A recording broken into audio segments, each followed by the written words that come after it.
মুখটা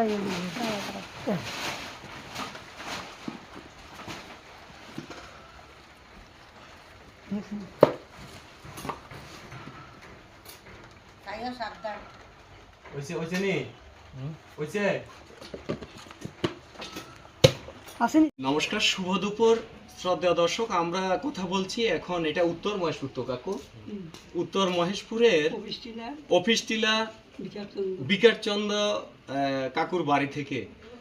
ঠিক আমরা দোকানে ছিলাম, লকাইও খুব কাজে ব্যস্ত ছিল, একটা রেস্কিউ কল এসছে, আমরা কলটি পেয়ে সঙ্গে সঙ্গে ছুটে এসেছি। আর ওনাদের রান্নাঘর থেকে এটি সাপ উদ্ধার করেছি, র্যাটেল পিট ভাইপার। তো কাকু প্রথম সাপটি বোধহয় দেখেছেন, আপনি দেখেছেন? আমি প্রথম দেখেছি। আচ্ছা, তো আমরা সাপটি এখন রেস্কিউ করেছি আর কিছুক্ষণের মধ্যে রিলিজ করে দেবো। আমরা অ্যানিমেল এইড অ্যালায়েন্সের হয়ে কাজ করে থাকি। আপনারা কি করে জানেন আমরা যে সাপ রেস্কিউ করি? এটা আমার শোনা, আমার বাড়িতে কয়েকজন ছেলে ছিল, মানে স্টুডেন্ট, তো তারা বললো যে এমন ওই অসীম মজুমদার। আমি বললাম আচ্ছা, তো বলে আমরা ওনাকে খবর দিচ্ছি, তখন তারা খবর দিল। আচ্ছা, আর তখন আমাদের কাছে ফোন গেছে, আমি সঙ্গে সঙ্গে লকাইকে বলছি, লকাই ছুটে এসেছেন বন্য প্রাণী বাঁচানোর জন্য।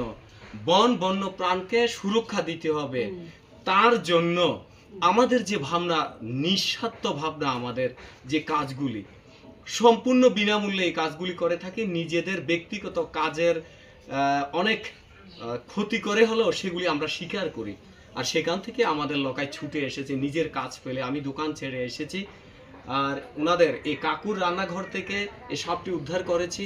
এখন আপনাদের কেমন লাগছে কাকু? এখন আমরা সমাজের মধ্যে মানে একদম আশ্রয়দাতা, খুবই রিলিফ ফিল করতে আছি, খুবই হালকা লাগতে আছে, মানসিক দিক থেকে অনেকটা ভয় মুক্ত হচ্ছে এমন মনে হচ্ছে। এবং শুধু কাকু এই সাপটিকে ভয় মুক্ত, মানে সাপটিকে উদ্ধার করেছি বলে ভয় মুক্ত নয়, যে একটি প্রাণ বাঁচানোতে আপনাদের যে সহযোগ ছিল সেই জন্য আপনাদেরকে অসংখ্য ধন্যবাদ। তোমাকেও আমাদের অসংখ্য ধন্যবাদ। তো আমরা সাপটিকে এখনই রিলিজ করে দেব। শ্রদ্ধেয় দর্শক, আবারও দেখা হবে, কথা হবে কোনো একটি এমনই রেস্কিউতে। ওনাদেরকে আমরা অনেক ধন্যবাদ জানাচ্ছি, শ্রদ্ধা নেবেন, প্রণাম নেবেন কাকু কাকিমা, এবং আমাদের এই ধরনের কাজে আপনারা আশীর্বাদ আমাদের জন্য রাখবেন। ধন্যবাদ। আর ক্যামেরা ছিল এই ভাইয়ের নাম দেবব্রত। যখন কথা বলছিলাম ততক্ষণ ক্যামেরায় ছিল দেবব্রত। আর আপনাদের সঙ্গে রূপালীর পদ্মার ওই পারে আপনারা এখন আমাদের সঙ্গে। ধন্যবাদ, সবাই ভালো থাকুন।